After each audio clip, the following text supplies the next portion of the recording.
Good afternoon. NATO defense ministers will meet this week at an important moment for transatlantic security. We will review our progress on strengthening NATO's deterrence and defense. We will further increase the protection of our critical infrastructure in light of the sabotage of the Nord Stream pipelines. And we will step up and sustain our support for Ukraine, so that we can continue, so they can continue to defend themselves and liberate territory from Russian occupation. Ukraine has the momentum and continues to make significant gains, while Russia is increasingly resorting to horrific and indiscriminate attacks on civilians and critical infrastructure. President Putin is failing in Ukraine. His attempted annexations, partial mobilization, and reckless nuclear rhetoric represents the most significant escalation since the start of the war. And they show that this war is not going as planned. NATO is not party to the conflict, but our support is playing a key role. Allies remain united in their support for Ukraine's sovereignty and self-defense. Ukraine's defense minister, Oleksiy Reznikov, will join us tomorrow, both for the US-led contact group for Ukraine and for a dinner with NATO ministers. Together we will address Ukraine's urgent needs. I welcome the recent announcements by allies to provide more advanced air defense systems and other capabilities to Ukraine. And I look forward to further deliveries. Our message is clear. NATO stands with Ukraine for as long as it takes. President Putin started this war. He must end it by withdrawing his forces from Ukraine. And President Lukashenko should stop the complicity of Belarus in this illegal conflict. On Thursday, I will chair a regular meeting of the Nuclear Planning Group. The fundamental purpose of NATO's nuclear deterrent has always been to preserve peace, prevent coercion, and deter aggression. Next week, NATO will hold its long-planned deterrence exercise, Steadfast Noon. This is routine training which happens every year to keep our deterrent safe, secure, and effective. President Putin's veiled nuclear threats are dangerous and irresponsible. Russia knows that the nuclear war cannot be won and must never be fought. We are closely monitoring Russia's nuclear forces. We have not seen any changes in Russia's posture, but we remain vigilant. At the Madrid summit in June, NATO leaders decided a fundamental shift in our defense and deterrence to respond to the new security reality. We have doubled the number of NATO battle groups in the east of the alliance. They can be scaled up quickly to brigade size. We are also increasing the number of our high readiness forces. At this ministerial, we will take decisions to increase our stockpiles of munitions and equipment, to speed up the delivery of capabilities, and to use the NATO defense planning process to provide industry with the long-term demand they need to boost production. We will also address the protection of critical infrastructure. NATO has been working on this for many years, and following the sabotage of the Nord Stream pipelines, we have further enhanced our vigilance across all domains. We have doubled our presence in the Baltic and North Seas to over 30 ships, supported by maritime patrol aircraft and undersea capabilities. These efforts are closely coordinated by NATO's Maritime Command. Allies are also increasing security around key installations and stepping up intelligence and intelligence sharing. We will take further steps to strengthen our resilience and protect our critical infrastructure. Any deliberate attack against Allies' critical infrastructure would be met with a united and determined response. Our final session will focus on NATO's missions and operations, from Kosovo to Iraq. We will be joined by EU High Representative Borrell, because NATO and the European Union face the same security challenges.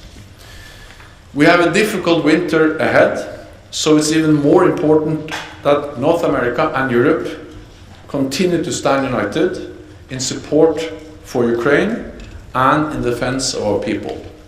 And with that, I'm ready to take your questions. We'll start at the very top with Deutsche Welle NPR.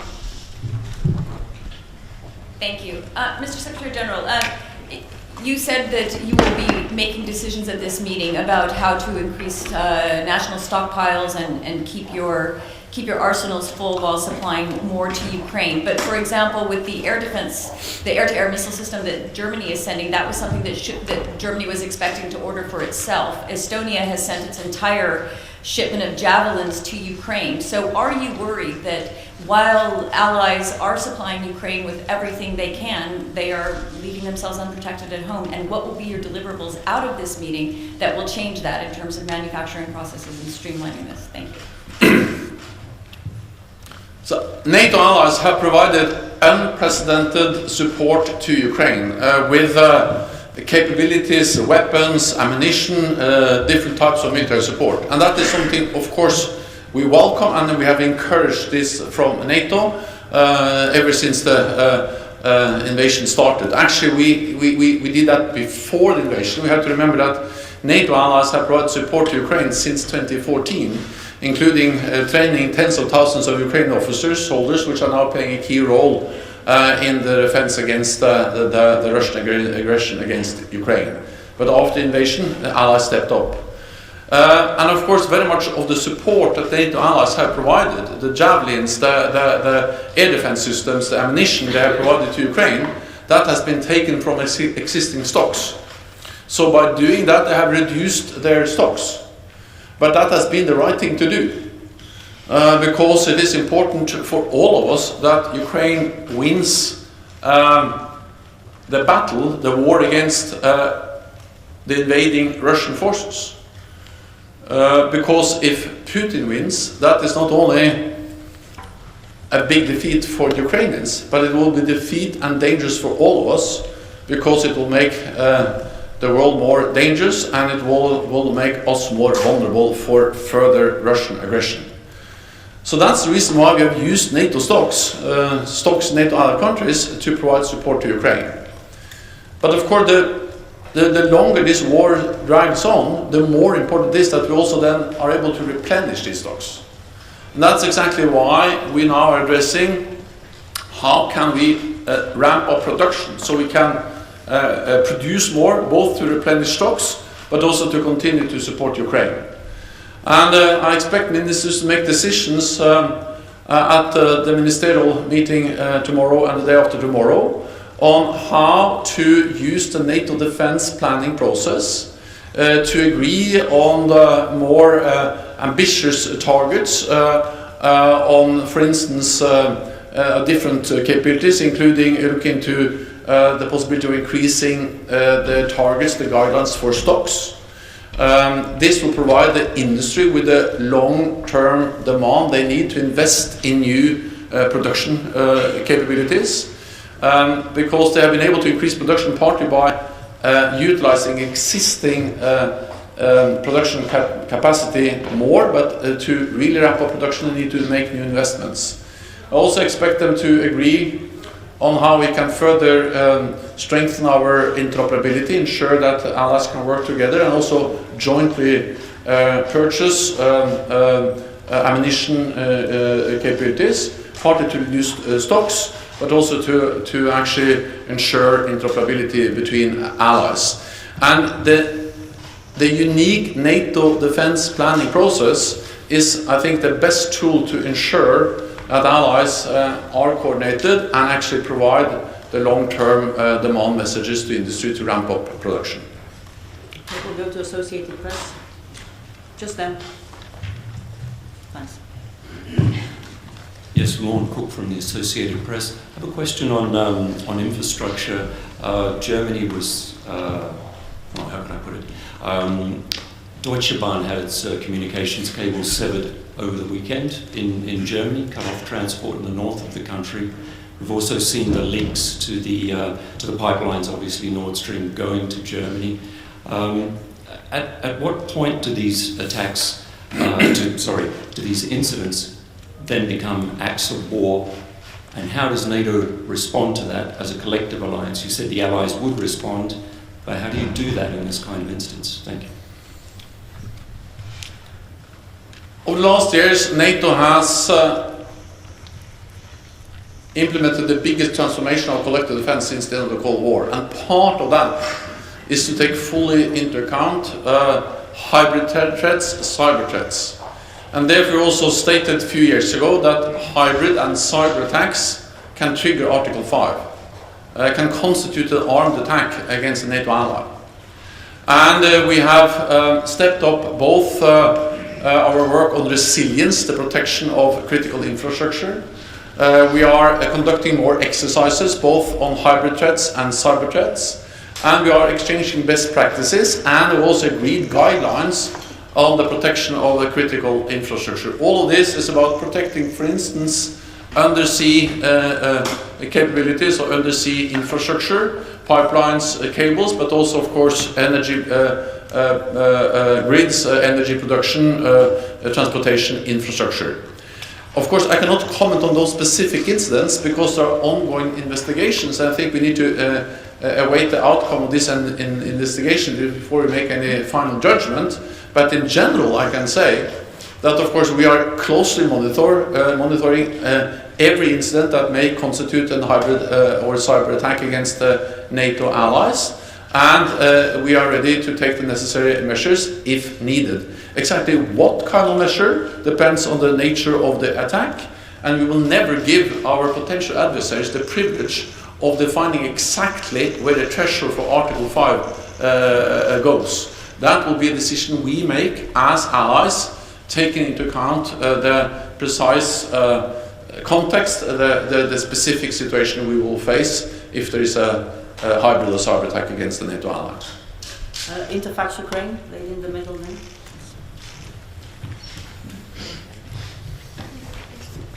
Thank you, Alan. Secretary General, according to Americans and Ukrainians, yesterday's strike on Ukraine were planned in advance and nothing to do with Kerch Bridge, as Russian claims.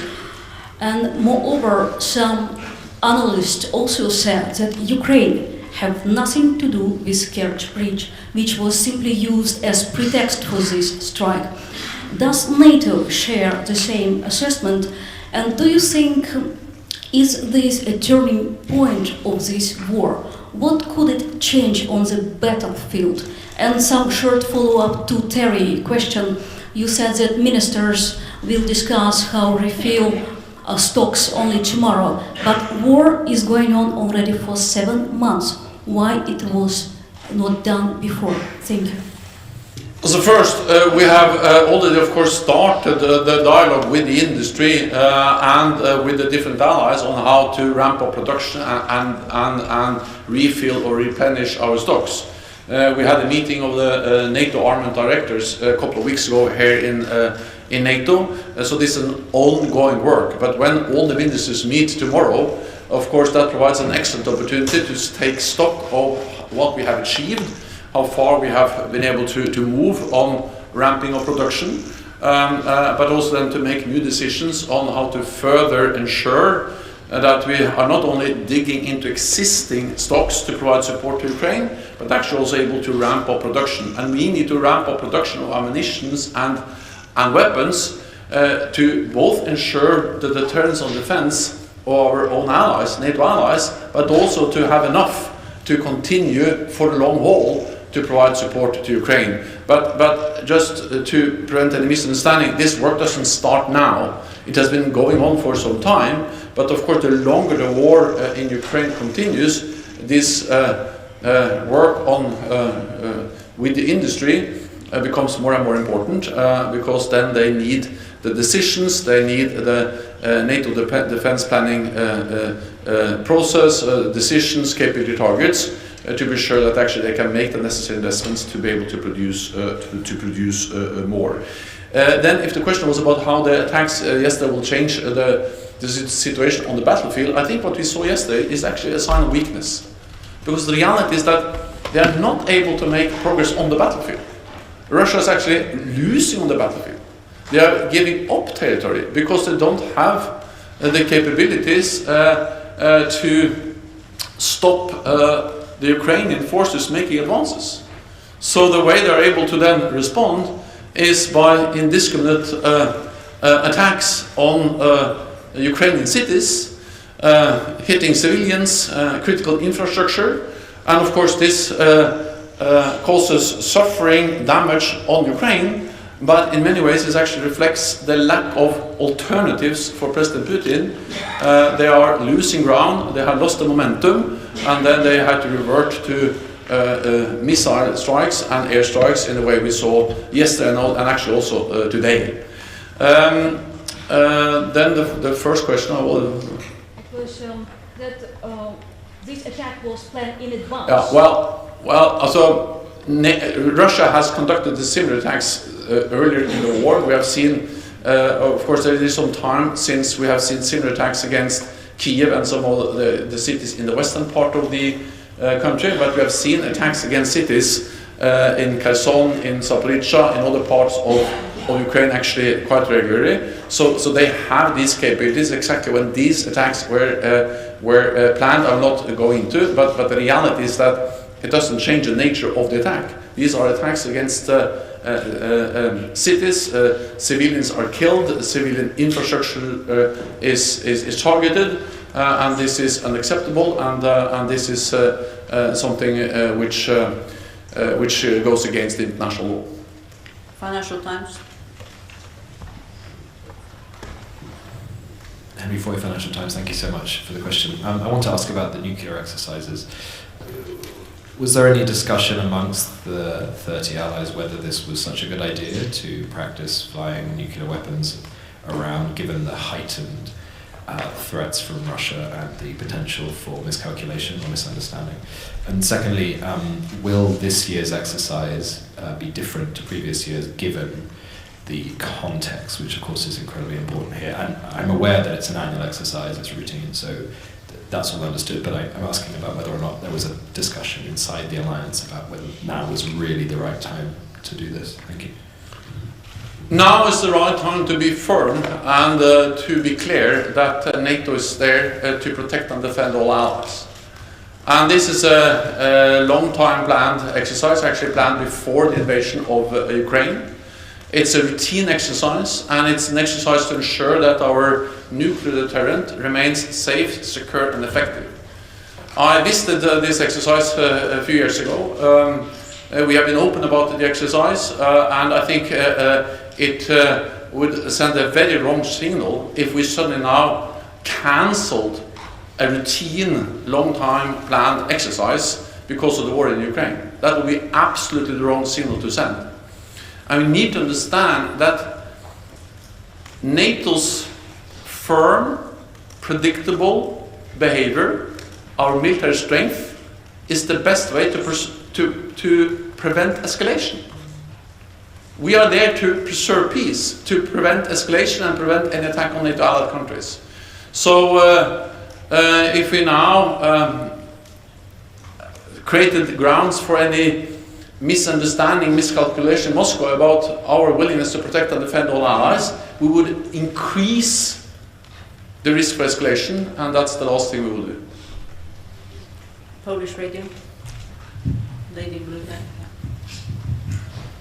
Thank you, Anna Beata Polanska, Polish Radio, public broadcaster. Secretary General, there are some suggestions from various politicians from various member states that in the light of yesterday's and today's attacks on the critical infrastructure, civilian infrastructure, killing civilians, it's high time to call Russia as a terrorist state. Will you call Russia as a state that sponsors terrorism? And the second question is, there are also suggestions to call the summit on the level of the leaders of NATO. Are you planning to call such a summit? Thank you.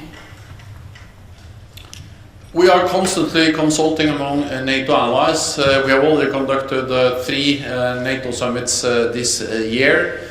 We will convene a summit when needed, so when we have the meetings we need, when we need them. And we are constantly assessing also the need to then convene yet another summit to ensure that we have consultations and the right messages from NATO at all levels. We will have a ministerial meeting this week, and that provides a good opportunity to send a clear message, and then we will make decisions on potential summit when we think the time is right. Then on the nature of the war. Well, this is an illegal invasion of another country. This is a clear violation of international law. Russia invaded a sovereign independent nation, violated its territorial integrity and sovereignty. That actually didn't start in 2022 or in February this year. It started in 2014. But of course they scaled up their aggressive actions against Ukraine in February, and they have violated international law in a blatant way. And we've also seen horrendous and horrific attacks against civilians. We have seen the reports from Bucha, from many other places in Ukraine. And the important thing now is that all facts are made available, that we have thorough investigations. NATO allies support the ongoing investigations, and that those responsible are held accountable for these atrocities. We'll go to Frankfurt Allgemeine.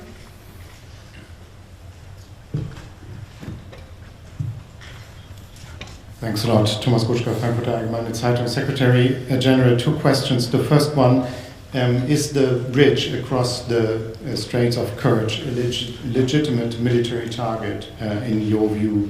And does that include a terrorist attack?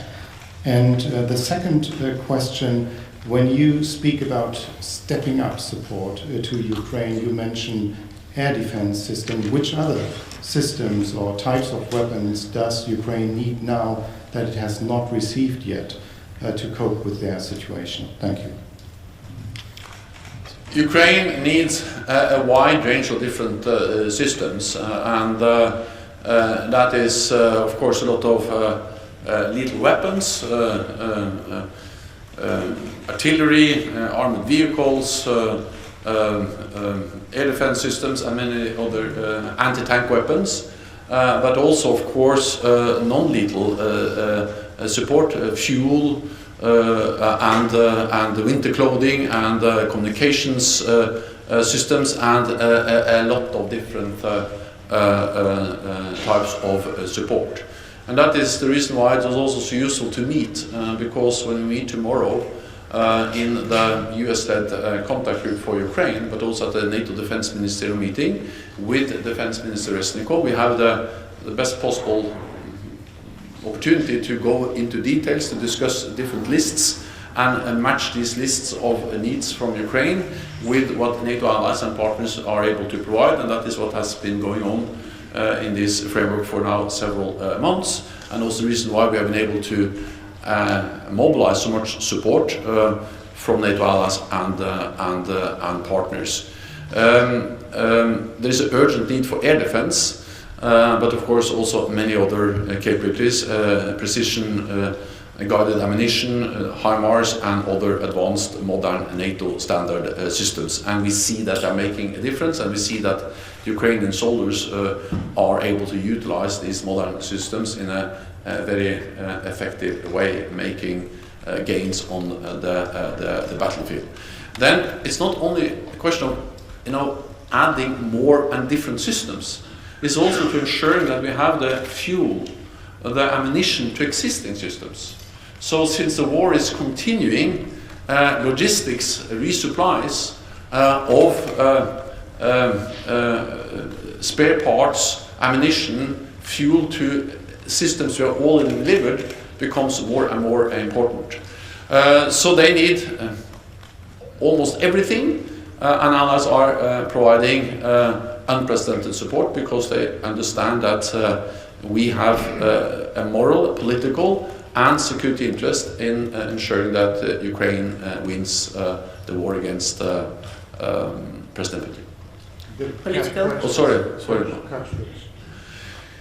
Well, first of all, I think that we have to remember the starting point of this discussion. Crimea is illegally annexed by Russia. Crimea belongs to Ukraine, and NATO allies and NATO have made it clear that we will not recognize and never recognize the illegal annexation of Crimea. And it was Russia that started this war. President Putin started this war, and then I will not go into who was behind the attack against that bridge. I will leave that to the Ukrainians to comment on that. Political.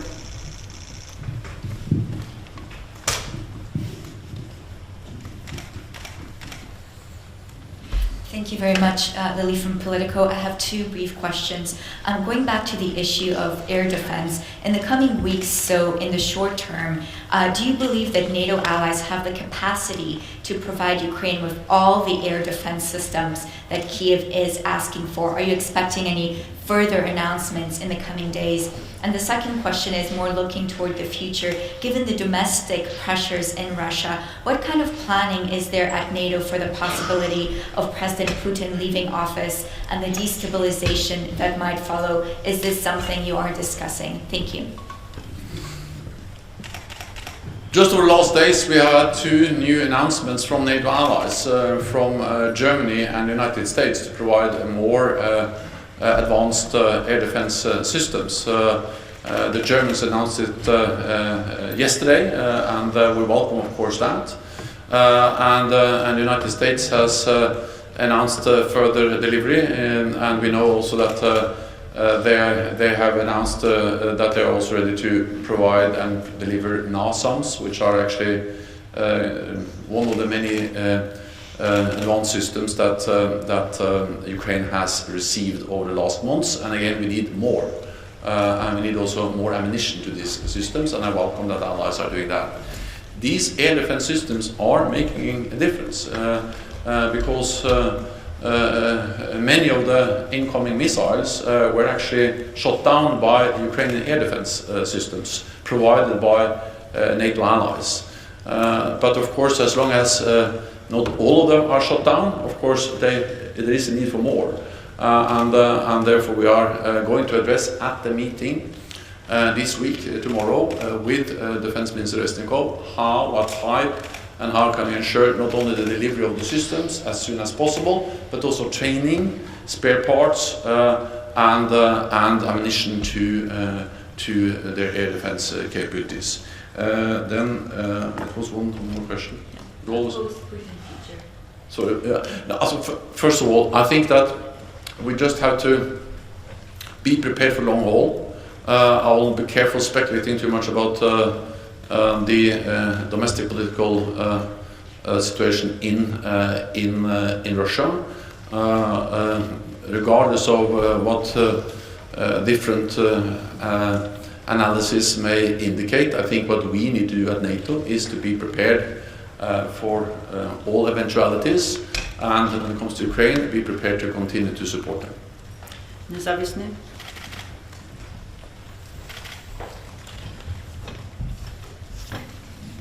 Thank you very much. Dejan Šajinović, nezavisni novinar from Bosnia and Herzegovina. So next month there's an important vote in Security Council about the extending the European Union military mission in Bosnia and Herzegovina. Up to this year it was a routine. Now maybe Russia could put a veto to the mission. Are you concerned about the situation, security situation in Bosnia and Herzegovina? And maybe more broadly, what's your assessment of the situation in Western Balkans with security? Thank you.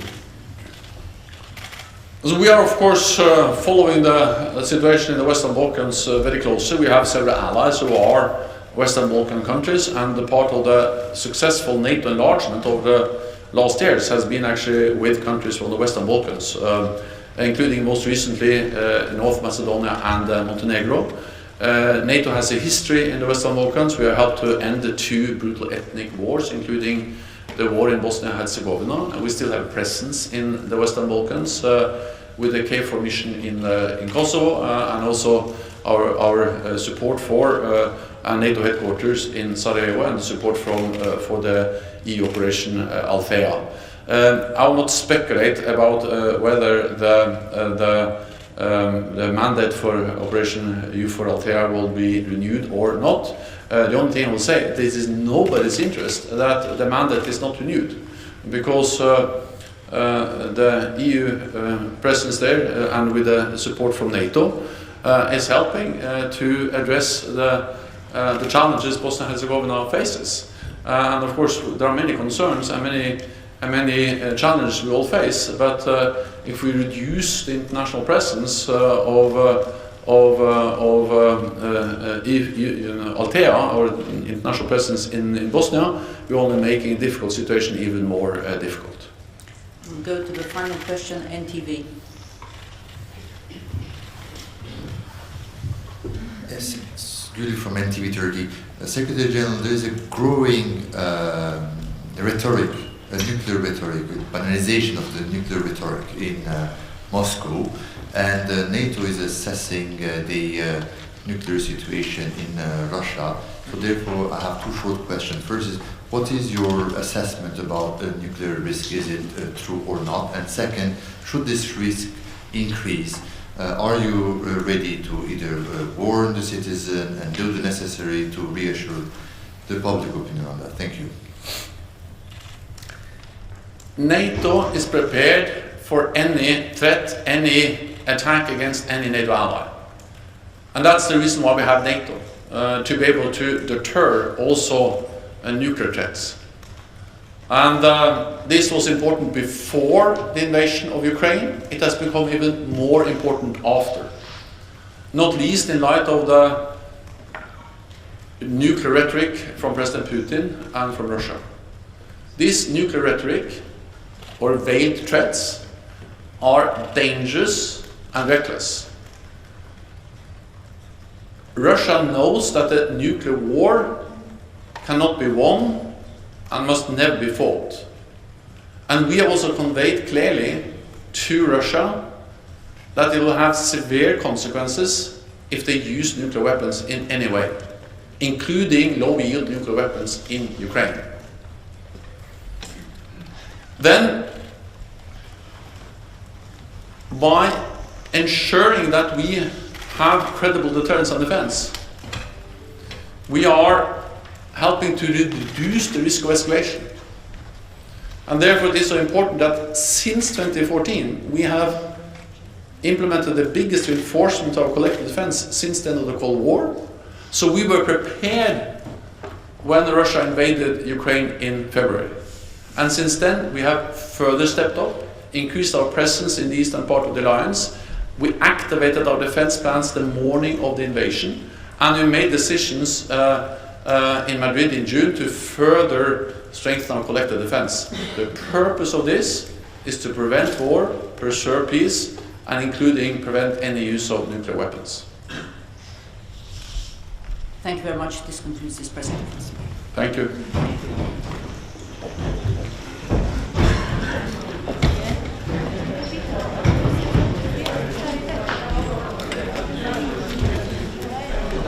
Ja,